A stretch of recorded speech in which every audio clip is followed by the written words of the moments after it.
I just found a quick little hack to fix the cruise control button on my daughter's 2007 Acura RDX.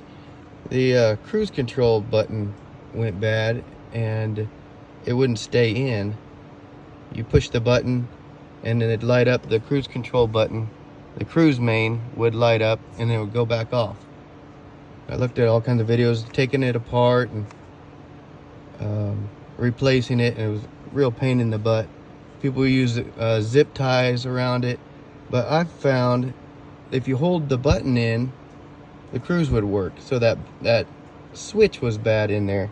So what I did was I took some of this little bitty wire that I would use to hang wreaths and little different hobby things, and I just took a little flathead screwdriver and I pushed the button in and I shoved it down in that crack and just used a little razor blade and pushed the button in and just wedged that little bitty wire in there.